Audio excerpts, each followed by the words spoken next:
ಹೌದು ವೀಕ್ಷಕರೇ, ಅಣ್ಣಾಮಲೈ ಅವ್ರನ್ನ BJP ನಡೆಸ್ಕೊಂಡಿರುವಂಥ ರೀತಿ ನೀವು ಕೂಡ ನೋಡಿರ್ಬೋದು. ಮೊನ್ನೆ ತಮಿಳುನಾಡಲ್ಲಿ ರಾಜಕೀಯದಲ್ಲಿ ವಿಜಯ್ ಅವರು ಬಹಳ ಬಹುಮತದಿಂದ 108 ಶಾಸಕರಿಂದ ಮತ್ತು ಕಾಂಗ್ರೆಸ್ ಶಾಸಕರಿಂದ ಅವರು ಸರ್ಕಾರ ರಚನೆ ಮಾಡಿ CM ಆದರು. ಆದರೆ ಅಣ್ಣಾಮಲೈ ಅವ್ರನ್ನ ಮೂಲೆ ಗುಂಪು ಮಾಡಿದೆ BJP ಅಂತೇಳಿ ಹಲವಾರು ಮೀಡಿಯಾಗಳಲ್ಲೂ ಕೂಡ ನೀವು ನೋಡಿರ್ಬೋದು, ಸೋಷಿಯಲ್ ಮೀಡಿಯಾಗಳಲ್ಲಿ. ಹಾಗಾಗಿ ಅಣ್ಣಾಮಲೈ ಅವರು ಕೂಡ ಭಾಳ BJP ಬಗ್ಗೆ ಬೇಸರ ವ್ಯಕ್ತಪಡಿಸಿದರು. ಇಂಥ ಒಂದು ಸಂದರ್ಭದಲ್ಲಿ ಅಣ್ಣಾಮಲೈ ಅವರು BJPಗೆ ಗುಡ್ ಬೈ ಹೇಳುವಂಥ ಸಂದರ್ಭ ಬಂದೇ ಬಿಟ್ಟಿದೆ ಅಂತಲೇ ಹೇಳ್ಬೋದು. ಹೌದು ವೀಕ್ಷಕರೇ, 100% ಕನ್ಫರ್ಮ್ ಮಾಹಿತಿ ಪ್ರಕಾರ ನಾನು ಹೇಳ್ತಾ ಇರುವಂಥದ್ದು.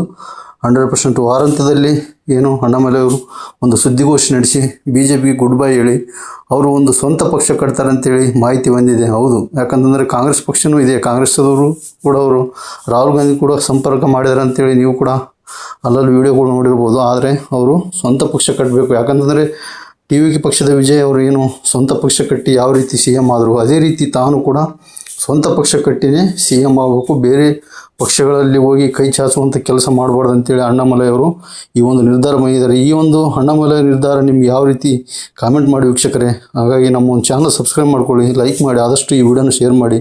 ಯಾರ್ಯಾರು ಅಣ್ಣಾಮಲೈ ಅಭಿಮಾನಿಗಳಿದ್ದೀರಾ ನಮ್ಮ ಒಂದು ಚಾನಲ್ ಸಬ್ಸ್ಕ್ರೈಬ್ ಮಾಡ್ಕೊಂಡು ಲೈಕ್ ಮಾಡಿ ವೀಕ್ಷಕರೇ.